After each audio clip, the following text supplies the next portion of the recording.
This Saturday marks the 250th anniversary of the United States Army and the very first military units that were authorized by Congress on that day. The day before, they appointed George Washington as the commander in chief.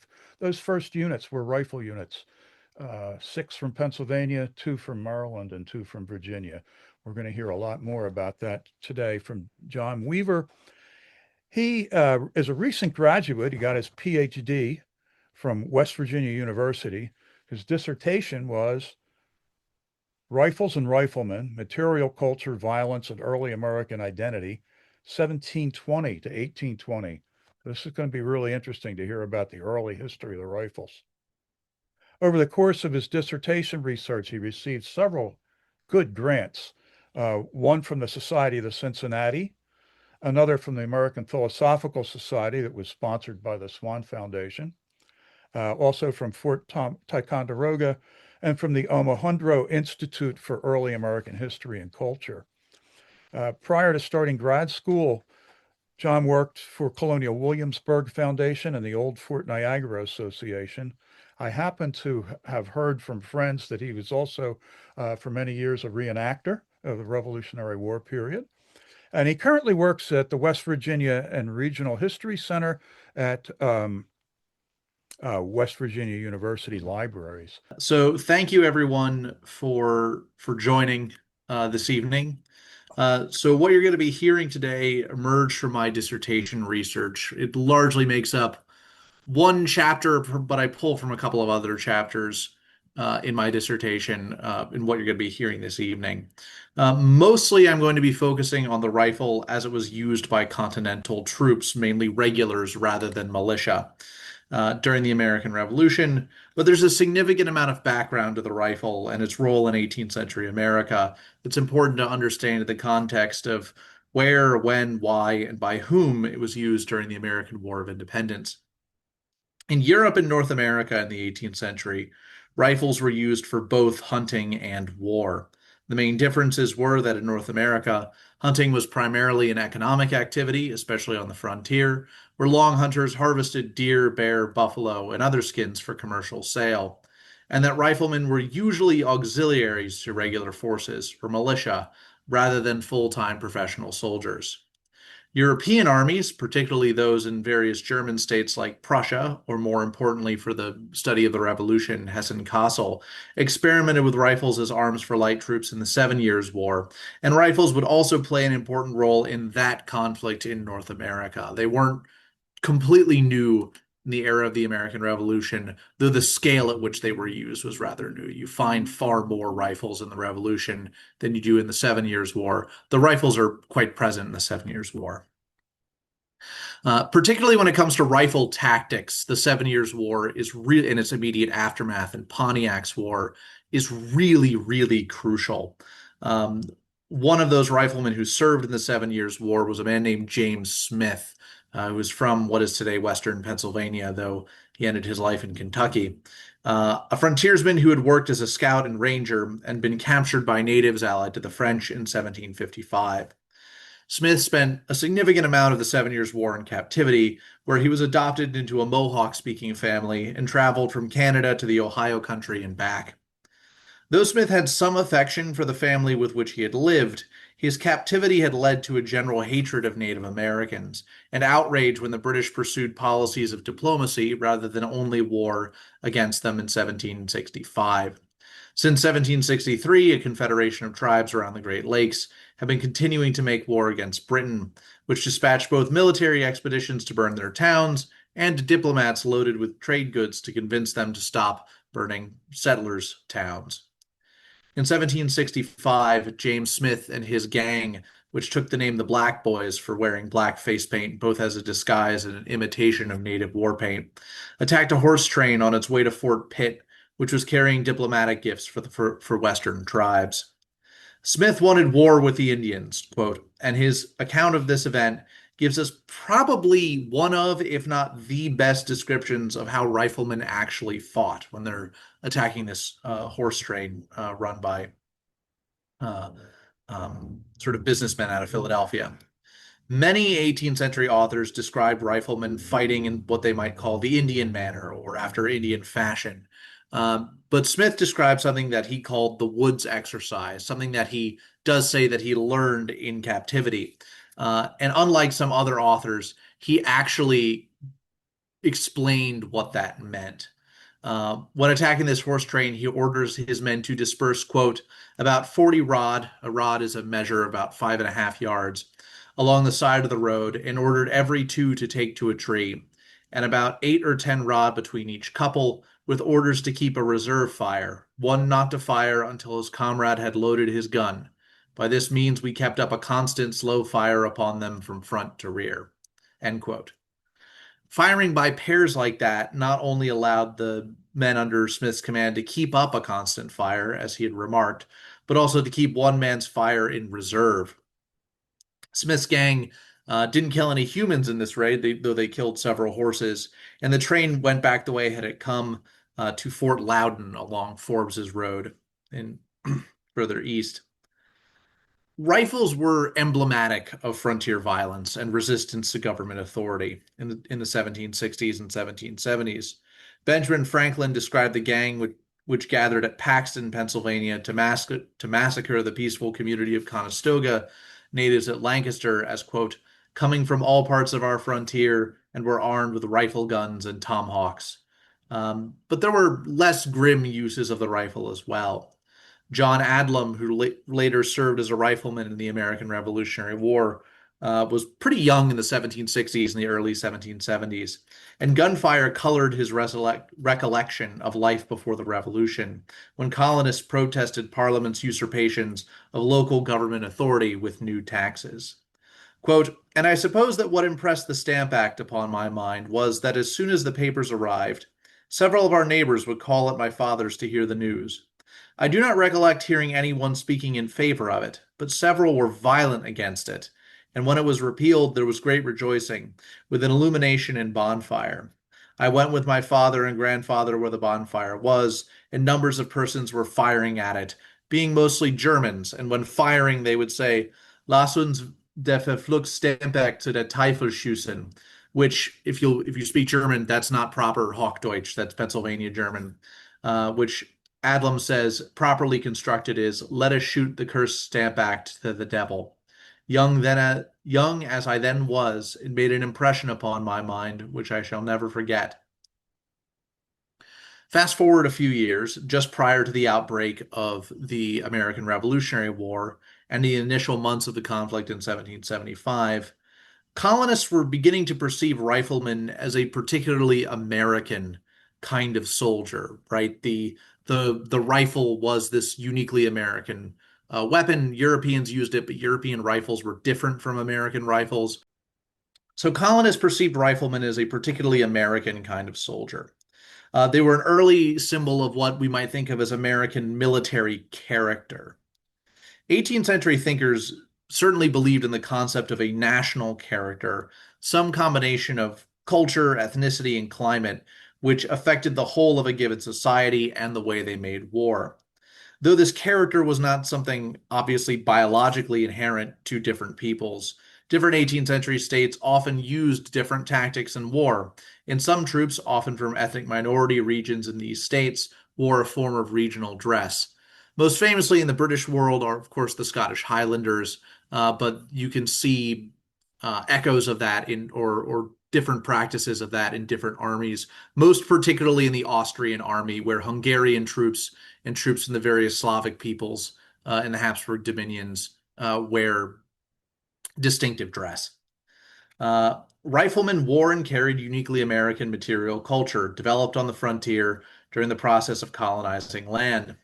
Colonial leaders believed that riflemen expressed this American military character and a martial ideal because their tactics and material culture developed in North American circumstances. So they think they're perfectly suited to war on this continent.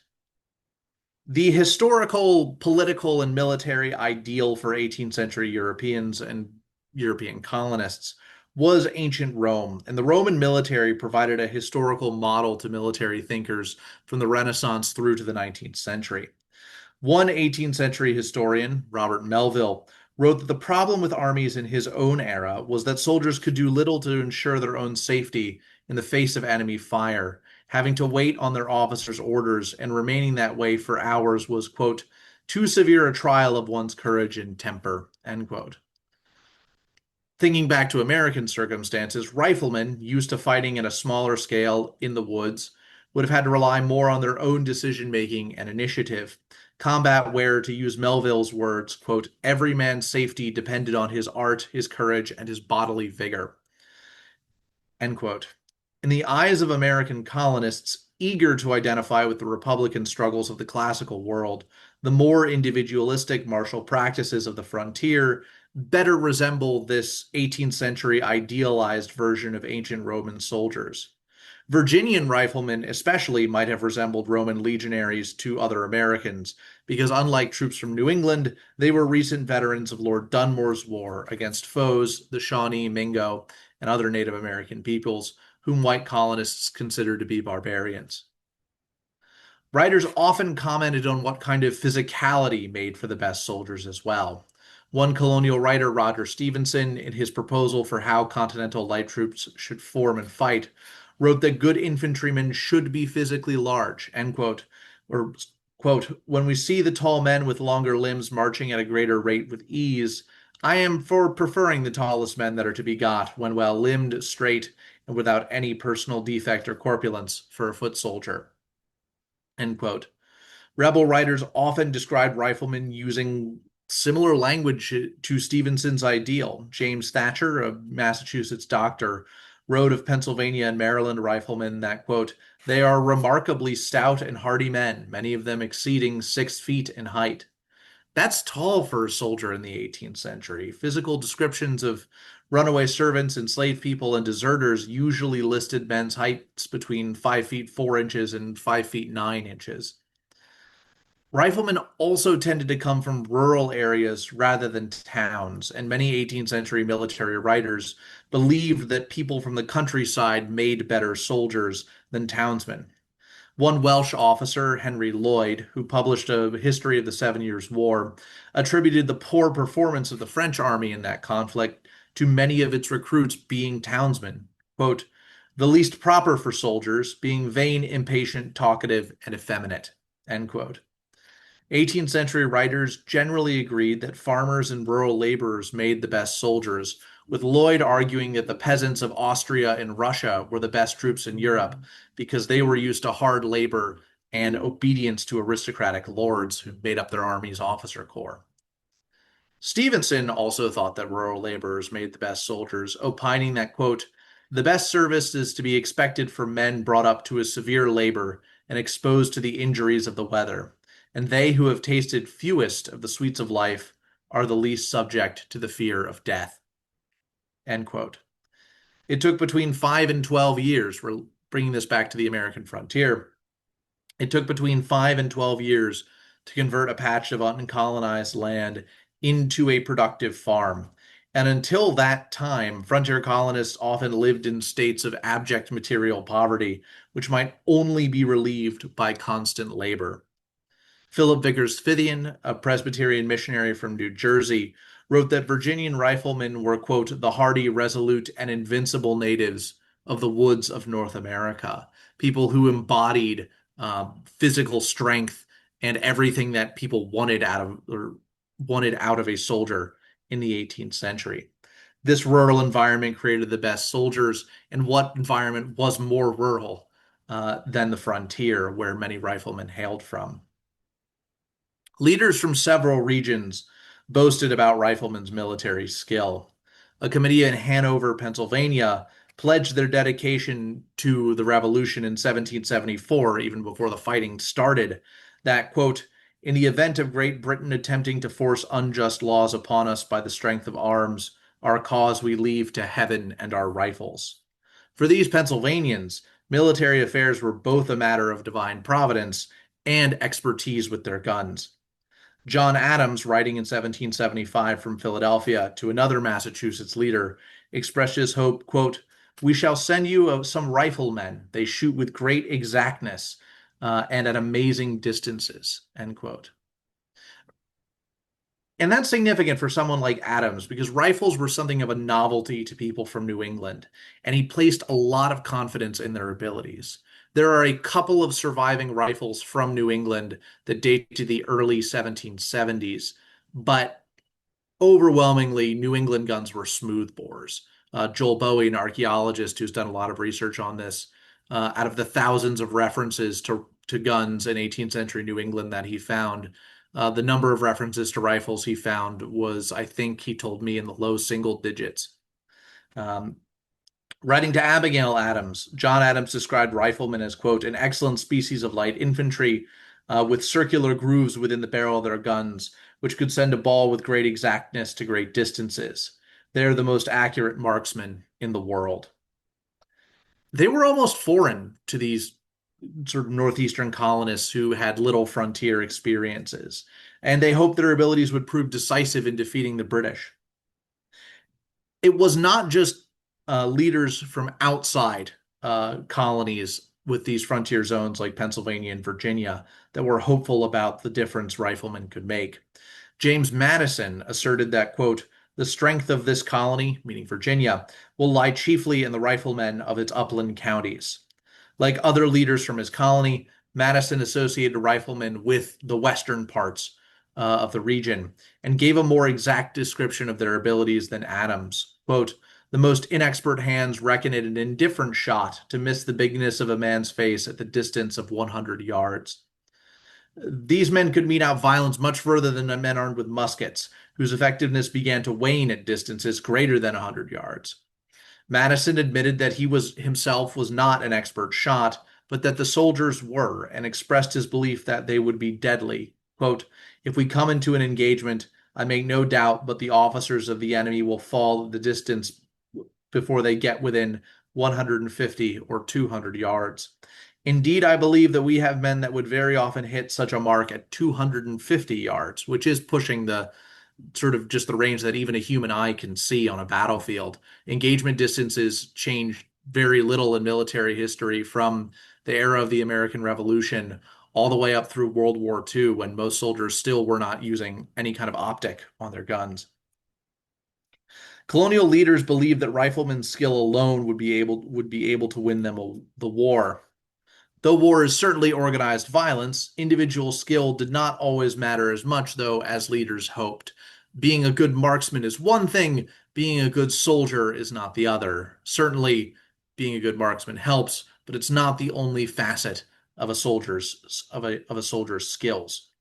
So, despite great hopes, colonial leaders started to become disillusioned and disappointed with the riflemen shortly after they joined the army in Cambridge, Massachusetts. They had high expectations for these backcountry soldiers, but they could be quite critical when they failed to meet those standards.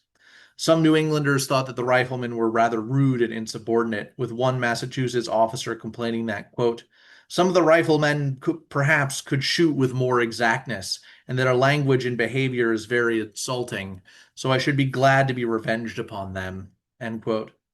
Though insulting their fellow soldiers was bad for discipline, it wasn't necessarily a crime. But riflemen were also quite willing to break military laws, and their loyalty to each other could trump their loyalty to their commanders, especially when their commanders were not from the regions they hailed. When some riflemen were confined and awaiting courts martial, Nathaniel Greene wrote to Washington that, quote, the riflers seem very sulky, and I am informed threatened to rescue their mates tonight, end quote. Across British North America, discipline in local militias had been fairly relaxed. The men knew their officers, who were usually prominent people in their communities who held elected office and could not afford to lose votes by enforcing strict discipline. So, militia discipline and democratic colonial institutions didn't necessarily prepare riflemen for service in the regular army, which required strict deference to authority. Uh, Leadership from New England and other parts of the North identified the root of the problem as a lack of discipline among the riflemen, certainly not among New England's own troops. John Adams wrote that the Army's, quote, greatest difficult seems to be to govern our own soldiery. I may say the riflemen, for I hear of no other. Yesterday the general was obliged to order no less than 24 of them under guard. They are the most disorderly part of the army, end quote. He's probably suffering from shattered expectations. He had such high hopes for them when he was back in Philadelphia, but then when he observed the army at work, he he saw this breakdown in discipline and became disillusioned. But the way the Continental Army's military administration handled riflemen at first also lacked foresight. When they arrived at the siege camp and joined the New England militia in summer 1775, the Army treated the riflemen differently, at least for a period of a few weeks. Um, for example, they did not have to perform fatigue duty, and they camped apart from other units, which served to reinforce a sense of difference between riflemen from the South and West, having only the task of fighting, but confined to the static trenches and camps of a besieging army. Riflemen would shoot at British lines without permission, but with little success, since the lines were too far apart for small arms fire to have any significant effect. This practice was against standing orders, and Washington felt that he had to reiterate its folly on August 5th, 1775, writing in his orders that, quote, there is no probability of hurting the enemy, and that the results of such random firing would be, quote, to waste their ammunition and expose themselves to the ridicule of the enemy and keep their own camp in a continual alarm to the hurt of every good soldier who is disturbed of his natural rest and at length will never be able to distinguish between a false alarm. So this early period with the riflemen, they're seen as this martial ideal, even to the point that later in 1776, Franco-Swiss artist Pierre-Eugène de Cimetière puts together this draft of a seal of the United States. This never was fully chosen by Congress. There were significant edits to it that featured liberty on one side and a rifleman on the other, representing the martial virtues of the Republic, with the various seals of European countries and the initials of the new states, DC standing for Delaware counties, um, and a shield around them. Uh, so when we think about war on the frontier, there are a lot of similarities with kind of the European style war that was being fought between the Continental Army and the British Army, but there are still significant differences. War on the frontier required a little bit more individual initiative and small unit tactics, more marksmanship where men were firing in sort of by pairs, as Smith described, rather than in massed volleys, and physical strength. Um, but the European style war between the colonies and the British required more collective forms of discipline and violence. The riflemen's formal separation in both camp and duties ended on 11 September 1775, when orders stated that, quote, Colonel Thompson's battalion of riflemen posted on Prospect Hill to take their share of all duty, guards, and fatigue with the brigade with which they encamp, end quote. Fighting on the frontier required discipline of its own kind, but the bond between frontier militias was often that of a community rather than the impersonal kind of discipline required to keep an army functioning. Though there were efforts to encourage the army in the idea that they were all Americans, regional differences could still be a source of tension. Congress, quote, hoped that all distinction of colonies will be laid aside so that one and the same spirit may animate the whole, end quote. But this expressed an ideal rather than a reality. Some New Englanders considered the riflemen to be hostile outsiders and foreigners. See, one merchant writing from Cambridge said that, quote, we have been much plagued with the riflemen. Many of them are Irish and foreigners and are suspected of being transported convicts. The character of a rifleman is held in very little estimation here. This is not to say that riflemen could not be good soldiers, simply that there was a lot of conflict between riflemen uh, and people from New England. Ethnic differences do, I think, matter here, as many backcountry settlers were Scots-Irish or German, and this letter reveals that the merchants' xenophobia, a common refrain among the pretty homogenous population of New England, who were overwhelmingly descended from 17th century English colonists. Joseph Plum Martin, a Connecticut soldier, expressed a similarly prejudiced attitude in his memoir of Continental Service, writing that he would rather have been, quote, incorporated with a tribe of Western Indians as with any of the Southern troops, especially those which consisted mostly, as the Pennsylvanians did, of foreigners, end quote. People from all these different regions disliked and distrusted each other, even if they're all fighting a common enemy. And riflemen's poor discipline, at least at the beginning of the war, kind of exacerbated by some perhaps short-sighted decision making, um, uh, that was sort of part of this. They're also quite visibly different than other troops with their rifle dress of the hunting shirt, oftentimes Native American style leggings, some men going as far as to wear a breechclout rather than breeches or trousers here as well. Um, and rifle dress could even be the source of, or at least the spark of violence between these different groups. Israel Trask, a child working as a messenger in his father's Massachusetts regiment, described one such violent encounter between Virginian riflemen and John Glover's regiment from Marblehead, Massachusetts. When the Army encamped in Cambridge, some of the riflemen were walking Harvard campus, viewing the college buildings, when men from Glover's regiment approached them. Trask wrote that the riflemen's, quote, white linen frocks, ruffled and fringed, excited the curiosity of the whole army, particularly the Marblehead regiment, who looked with scorn upon such a rustic uniform. The confrontation first began with ridicule and derision, which escalated into a snowball fight.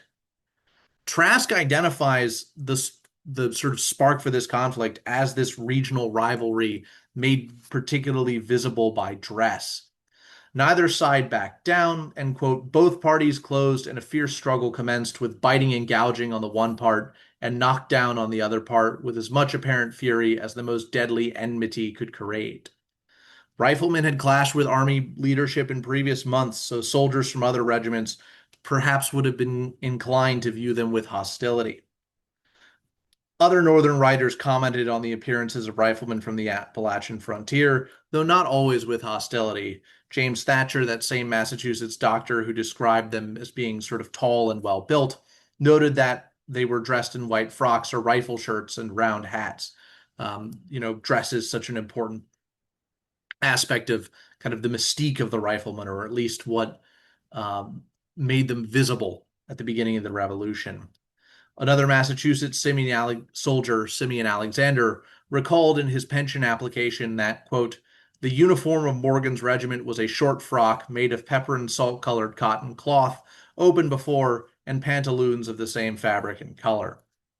The frequent mention of riflemen's appearance among Northern commentators demonstrates that they understood rifles and hunting shirts to be these sort of regional material culture to Pennsylvania, Maryland, or Virginia.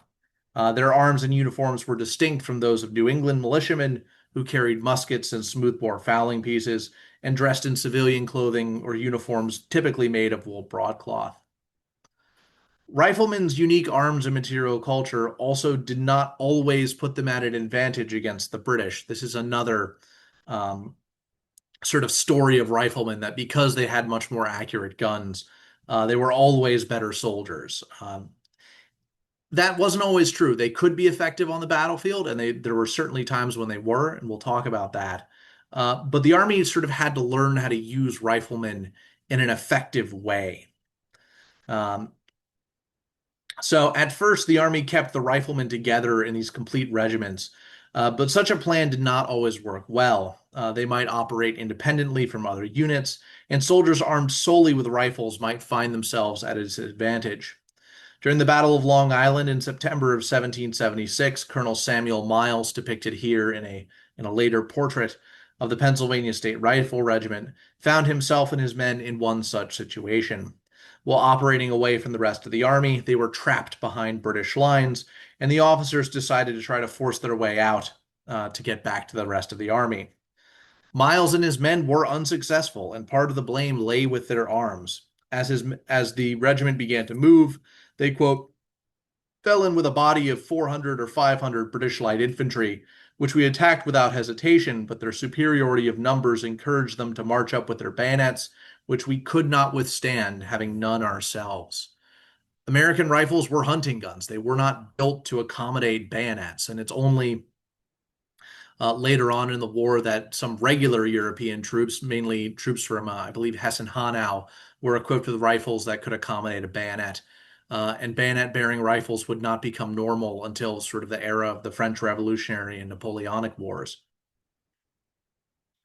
Uh, Though a rifleman might carry a tomahawk or perhaps a sword or a long knife as a sidearm, those were not typical battlefield weapons, and the tomahawk or the knife was something almost more of a camp tool rather than a weapon in at least the eastern theater of the war. And swords generally served as a badge of rank.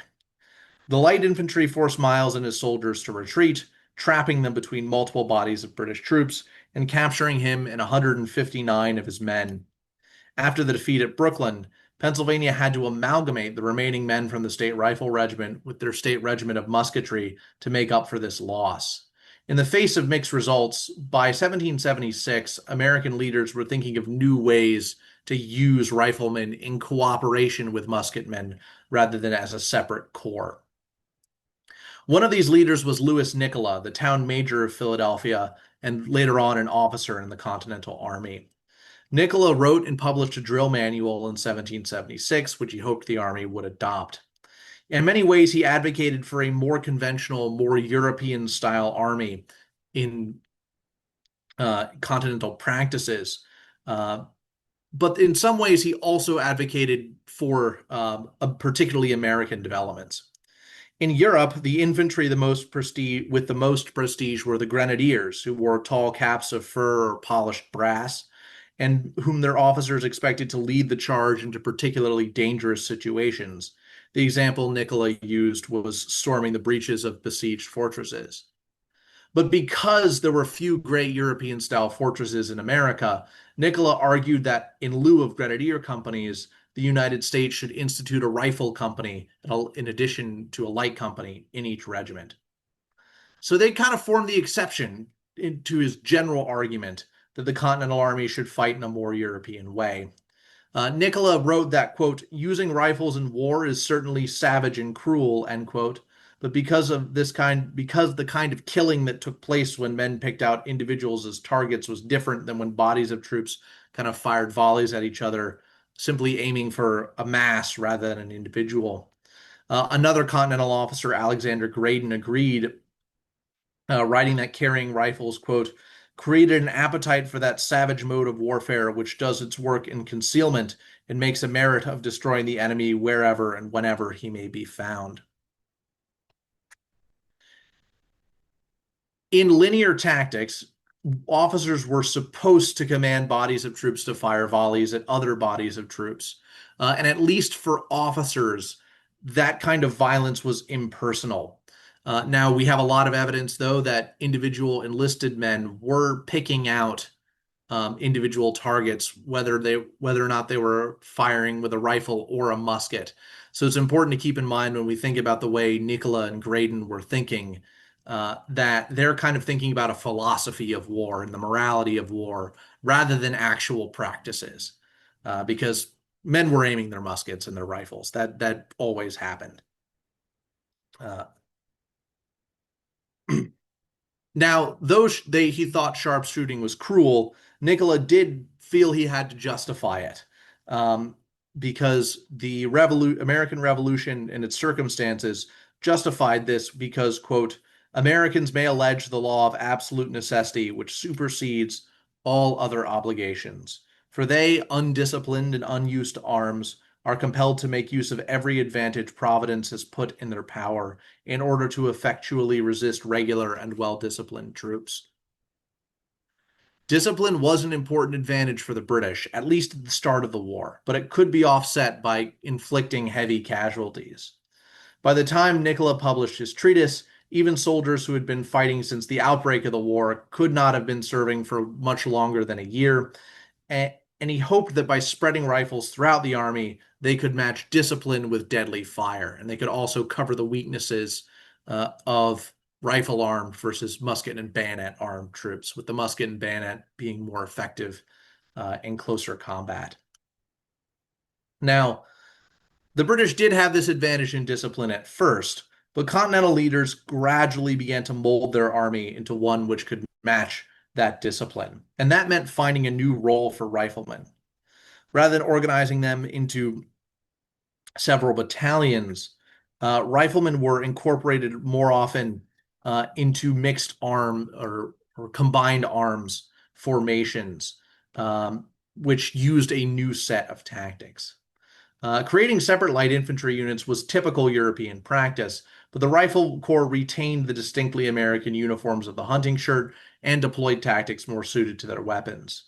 Their riflemen, the role that riflemen had by getting about sort of the middle of the war, Philadelphia campaign, the Saratoga campaign, was rather conventional by European standards. But Continental leaders still felt that riflemen had unique expertise in warfare, useful in North America, particularly against indigenous peoples. This perception is quite clear in the Saratoga campaign of that year, in which the British planned to march several armies at once, converging at Albany, New York, to cut New England off from the other colonies.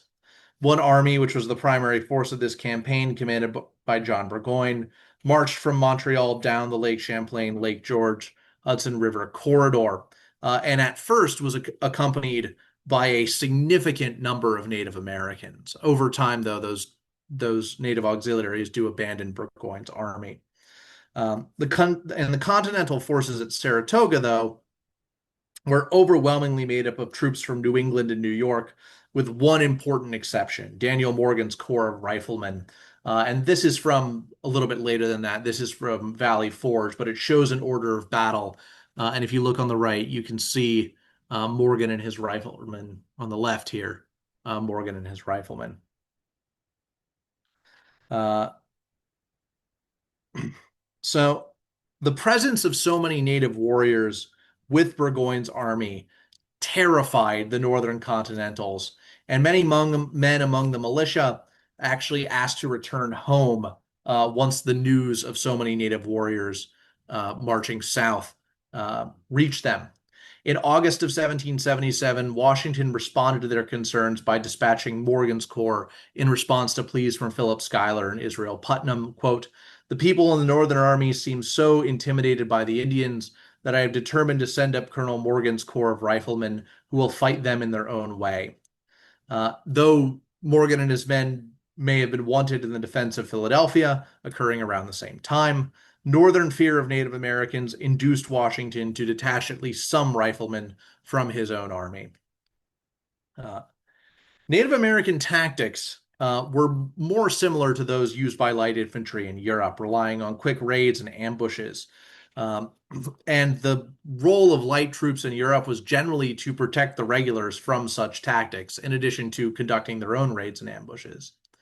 In that context, with relatively small numbers of combatants, marksmanship made a much greater difference, and a rifled gun gave a Continental soldier a greater advantage over most Native American warriors who, with the exception of the Shawnee and the Delaware, overwhelmingly fought with smoothbore trade guns. And by 1777, the Delaware were neutral in the war, and most Native peoples, kind of the Ohio country, had yet to join in.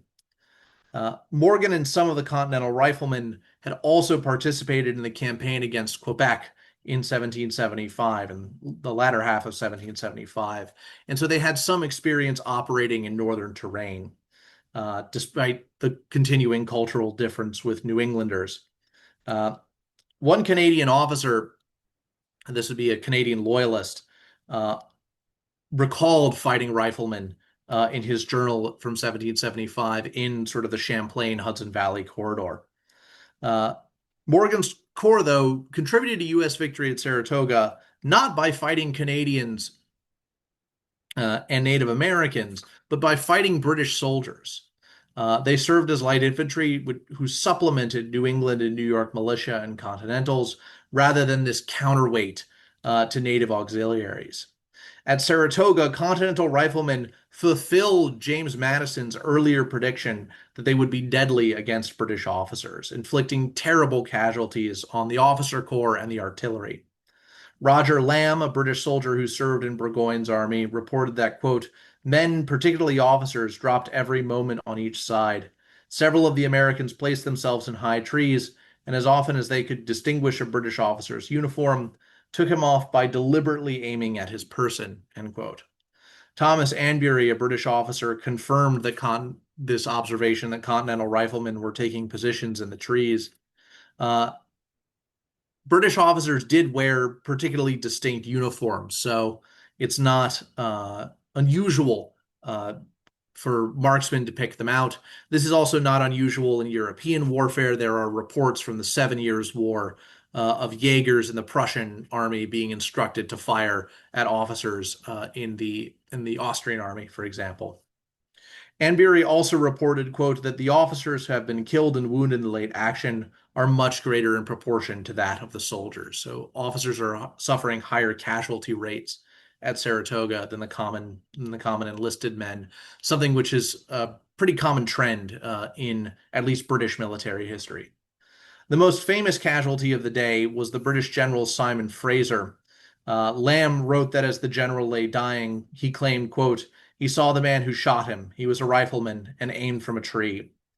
Later legends gave a Pennsylvanian, Timothy Murphy, credit for Fraser's death and claimed that he made a shot from a quarter mile or 440 yards, which, if it was really that far away, then Fraser never would have been able to pick him out individually other than perhaps seeing the puff of smoke. It's possible that Murphy was the rifleman responsible, though only 19th century sources name him. But an aim shot at that distance would have been extremely difficult.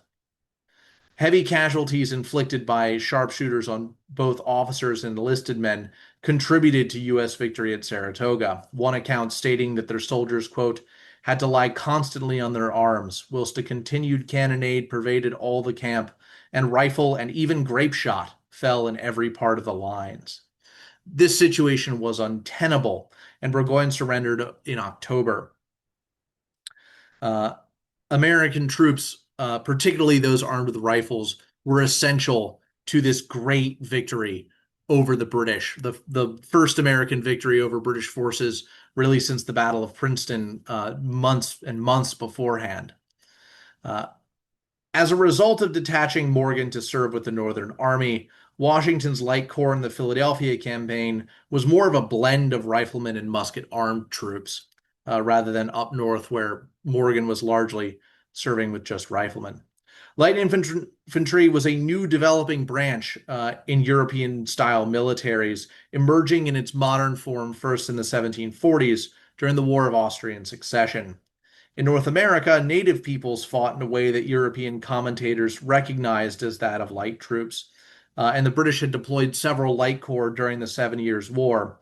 And though American commentators had often referred to riflemen as light infantry, the numbers of riflemen in regular service actually started to fall in late 1777, forcing the Army to supplement their numbers with militia or drafts from regiments of the line. During the Philadelphia campaign in August, September, and October of 1777, each brigade contributed 100 enlisted men to a new corps of light infantry under the Brigadier General William Maxwell, which included riflemen, but fighting alongside men with bayonets, covering the weakness of the rifle at close range.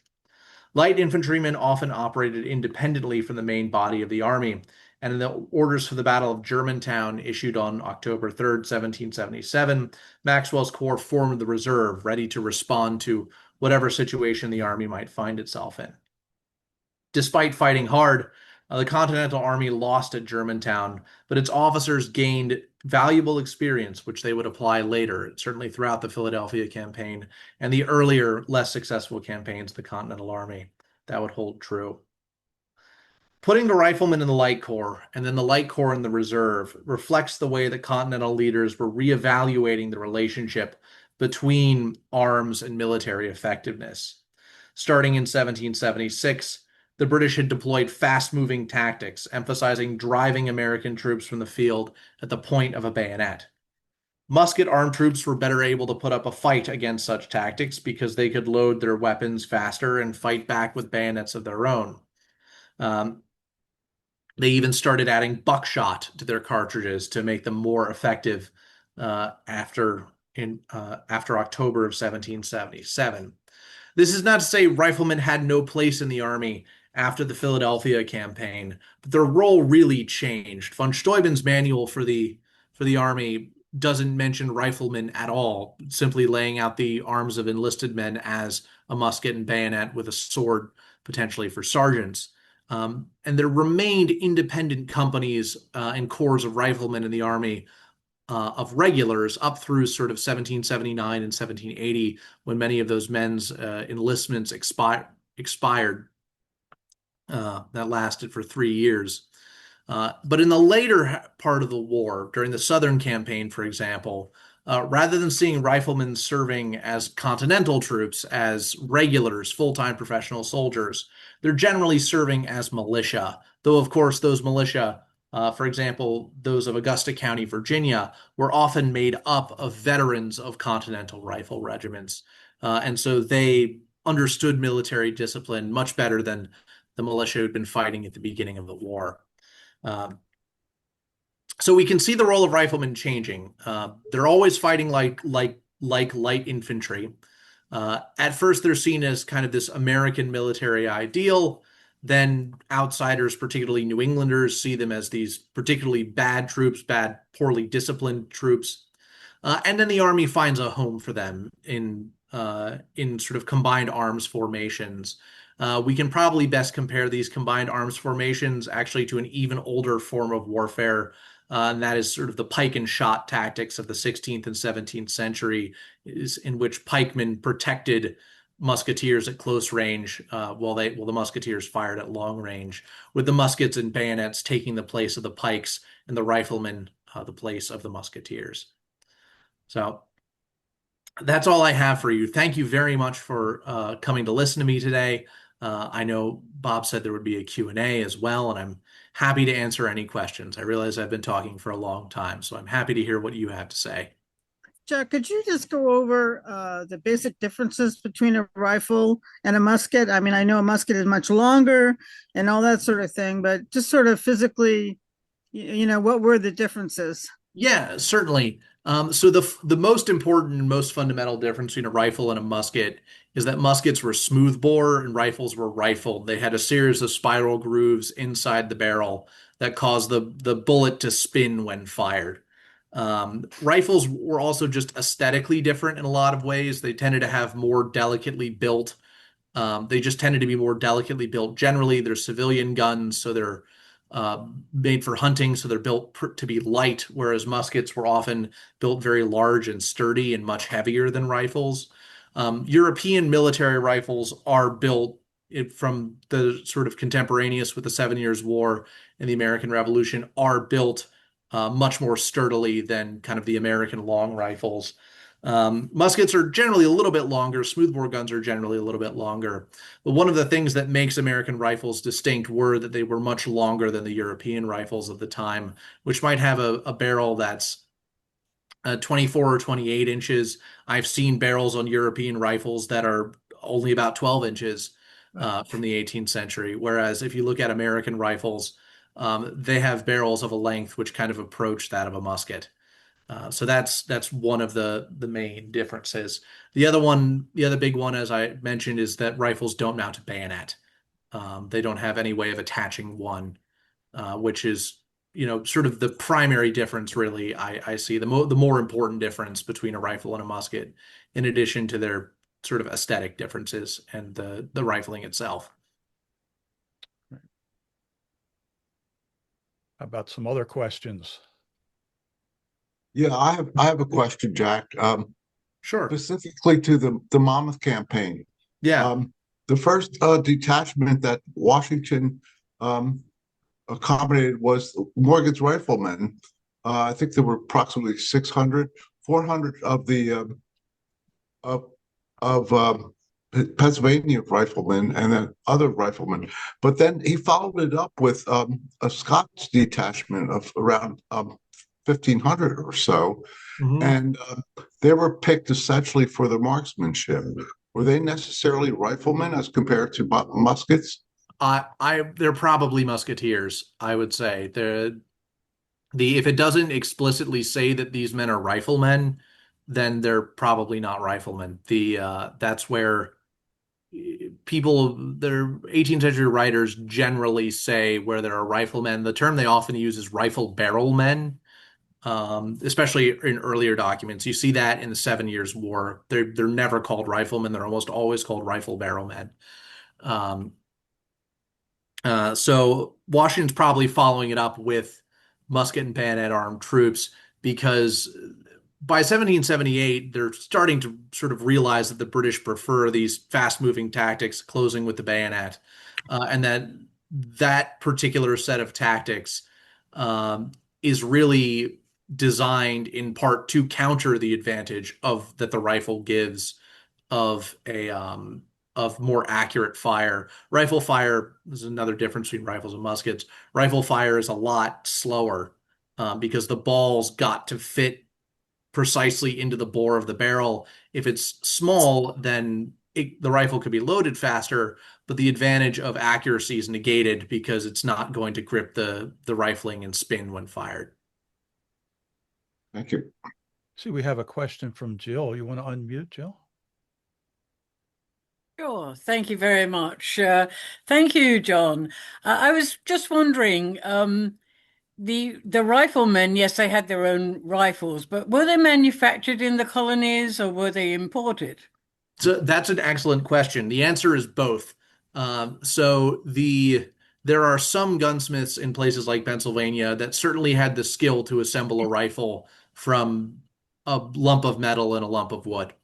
What's usually happening is that level of sort of sophistication in manufacturing was prohibitively expensive to do in the colonies themselves. So what's mostly happening is the rifles or the wooden part, the stock, is being made out of an American wood. Curly maples are a particular favorite. It has this beautiful sort of tiger stripe grain. But the most difficult parts to manufacture, those being the lock, where all the moving parts are, and the flintlock, and the barrel, were often made in Europe and imported. And there were also imported rifles being made in Europe for an American market as well. So, a rifleman might be carrying a gun that had an English lock and a German barrel and an American stock, all assembled by an American gunsmith.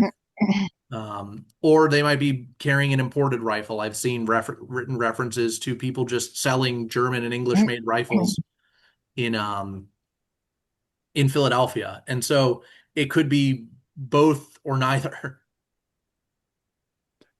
I see we have a question in the chat from Steve Rawling. Steve, are you able to unmute and ask, or shall I ask that for you? I see Steve's question here in the chat. Good, good. So core, the sort of idea of a core of this sort of being part of a formal military hierarchy, one step higher than a division, one step lower than an army, is only something that really emerges with Napoleon in the 1790s. In the sort of in warfare into the old regime, which we can sort of put the American Revolution as being part of, corps just meant a body of troops. You might see 150 men detached from a regiment referred to as a corps. You might see a brigade referred to as a corps. It was kind of a generic term for just they're a group of soldiers, a significant number of them, but it was not a formal piece of military vocabulary. There were riflemen still by the time of Yorktown, but they were militia rather than Continental troops, for the most part. Great. Some other questions. I see Bob Wong would like to ask one. Go ahead, Bob. Yes, can you comment about the use of British riflemen? The reason why I ask is that they certainly had seen not only militia but frontiersmen during the French and Indian War. They probably saw its effectiveness. And why do we not hear, or at least I don't hear much about British riflemen to oppose, especially when with Burgoyne coming down from Canada? Yeah, absolutely. Probably use rifles, I would imagine. Yeah, and this is something I originally wanted to write more about in my dissertation. I was hoping I could do a chapter on the comparative use of the rifle in the British Continental and then Hessian armies. I just ended up not being, that was too big a project. Perhaps it sort of could be its own article. But the British do have rifles. They adopt a rifle the pattern 1776 rifle during the war. Men in British light infantry units are issued the pattern 76 rifle, small numbers of them in each light infantry company. So they don't really have whole sort of companies of riflemen, though I'm sure there are loyalist units that have that, but I don't know enough about sort of the loyalist aspect of the British Army to comment much on it. But they absolutely do use rifles. The pattern 76 rifle looks a lot like a German Jaeger rifle. It's short, it's very stoutly built. They're certainly using it. The British really understand the usefulness of the rifle. On the British side, the majority of troops really using rifles, at least for much of the war, would have been really Hessian Jaegers. As the war goes on, the British write to the Hessians and request greater and greater numbers of Jaegers, and other subsidy powers as well, not just the Hessians, of course. The 1776 rifle is not quite the same as the Ferguson rifle, that experimental breech loading rifle. Carol, as to your question about the rifles provided by the French are providing a lot of muskets, but the French rarely use the rifle in the 18th century. Sometimes they do in Europe, but most of the rifled guns, not the muskets being used by Continental troops, are American style guns. I'm never say never, because the French do use rifles in small numbers in the 18th century, but I believe that what you read probably meant to say that they're mostly using muskets. I see a couple of other questions here. So, Kip, why don't you ask, and then we'll hear from Bob. Yeah. Could you talk a little bit about the differences in strategy between those who are using the musket and those who are using the rifle? I have some notion in my mind that the riflemen tended to use cover a little bit and were more aware of the woods and that kind of thing, but I don't know whether that's true, and that the muskets were all in a row. Yeah. And very vulnerable that way. Yeah, so men armed with muskets are also using cover.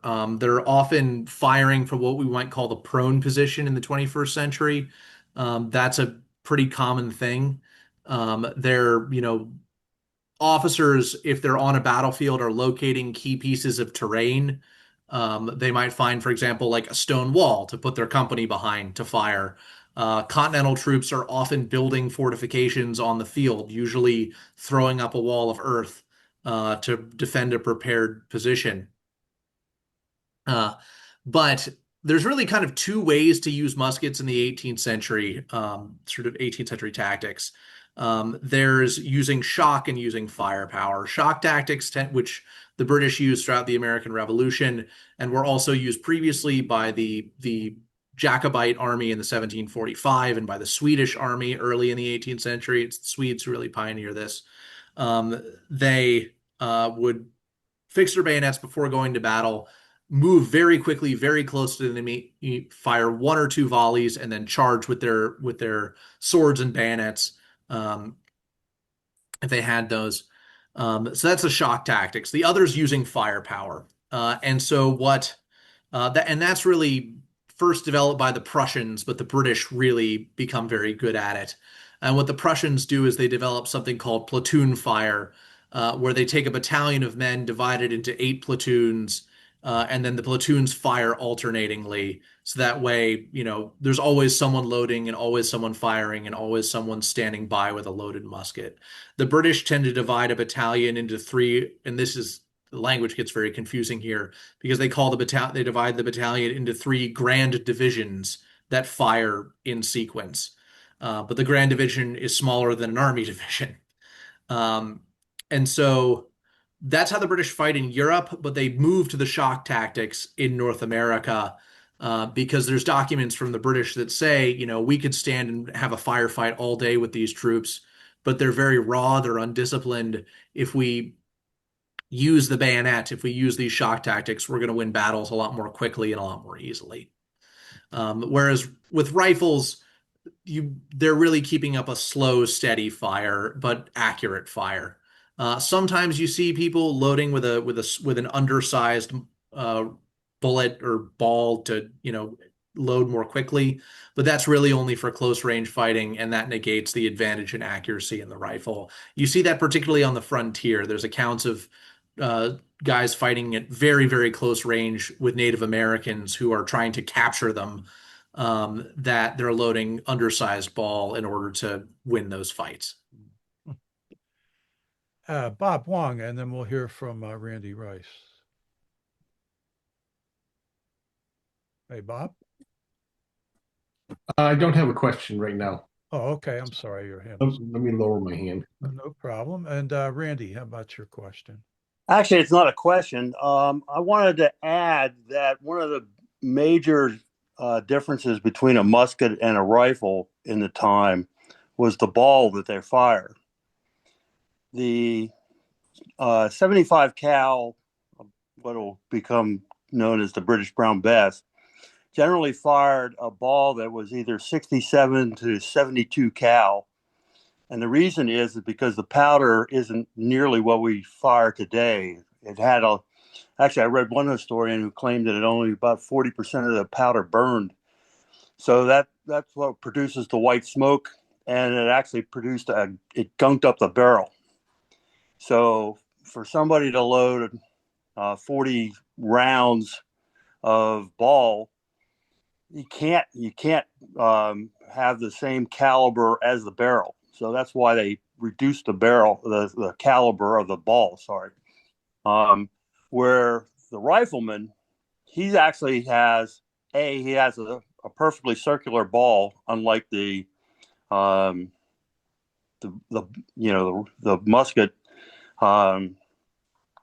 Because when the laboratory poured the balls into the mold, what comes up the mold is what they call a screw, and that was generally clipped off in the ball. And I assume so it doesn't impede the loading. But if you buy ball nowadays, you'll see a simulation of that flat spot, which actually reduces, of course, the accuracy of that ball. But anyway, the rifleman, he's got a ball that fits his barrel. He's generally, as a hunter, he's a one shot and done. It's not that big a deal for him to, be accurate. That's what a hunter is. So anyway, I just wanted to add that one of the big differences between the rifle and the musket is not just the barreling and the length of a rifle, but it's the ball that they're firing. Interesting. We had one other question in the chat here, asking sort of a follow-up to the pattern 76 rifle and the Ferguson rifle. What kept the Ferguson from not becoming more widely used? And that is an excellent question. The main thing is it was prohibitively expensive to manufacture. It was a complicated, if you look at a lot of flintlock breech loaders, they get very complicated, and the Ferguson's sort of actually on the simpler end of that. But it was still pretty complicated and expensive to manufacture. There are a significant number of civilian Ferguson rifles that survive as civilian hunting guns. One of them in the collection of the Swan Foundation. But for the fact is that a musket's not always expected to last longer than a year or two. And with something as expensive as a Ferguson rifle, they just couldn't do that. They couldn't equip enough men with enough of those for that to be sustainable with its cost. Wow. I see Kip has another question. Kip? Yeah, related to that is maintenance and parts that break down. Yeah. We found at the Battlefield Society in Princeton, when we started looking at our gun collection, a lot of the guns were made up of mixed parts, not from the original mixed parts, but parts that have been used in the interim. Yeah. And then they were represented as being, an original gun, and it turned out a lot of them were not originals because they had these replacement parts. And so I assume that they break down fairly easily, or how does that work? Yeah, rifles would in fact probably break down more often than muskets just because they're not as sturdily built necessarily. So maintenance is one issue with a rifle. And the 18th century is not really a world of interchangeable parts, but muskets do follow at least patterns set by the government. So they require relatively little alteration to make the parts fit together. Whereas with rifles are also, they're often custom built pieces. And so that kind of maintenance was more difficult. By the latter part of the Revolution, particularly in Virginia, there is a market for essentially military rifles, but the military rifles being made in Virginia are just look like civilian guns. The difference is they're being made for Virginian troops. And Virginia does equip regulars. They're not Continental regulars, they're state regulars with rifles in the latter part of the war. But those troops go off out west and serve on the frontier. So yeah, maintenance is another real issue with rifles as well. They're less sturdy. So, we have any other questions? It looks like John Roundtree's got a question. I don't know how to put my hand up on the screen, Right. but I enjoyed the presentation. But if you've ever fired a Ferguson rifle, it's a great sporting rifle, but as a battlefield weapon, the trigger guard unscrews and drops down, and you put the powder and the ball in, and you screw it back up again, and you load from the breech. It's a very effective weapon. But if you turn that trigger guard an extra quarter turn, it drops down on the ground.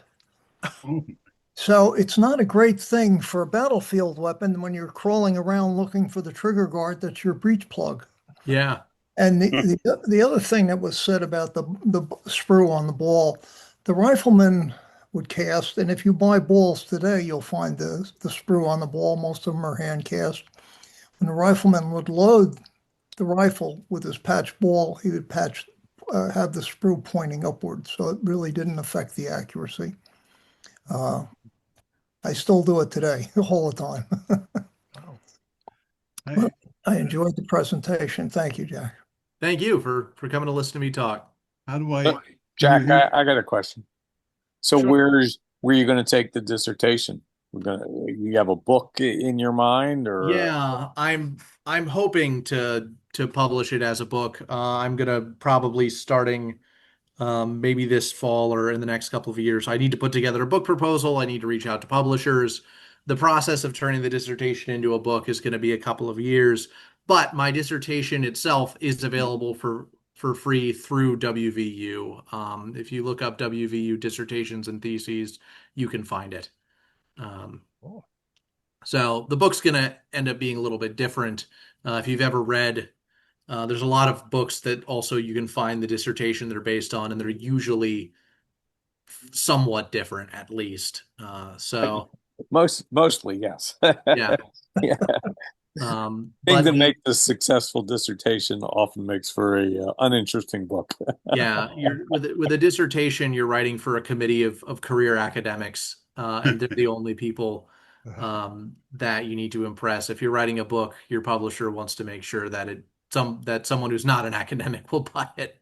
Yeah. Do we have any other questions? Am I muted? Come on, John. Oh, okay. I just had a couple comments, if I might just add those.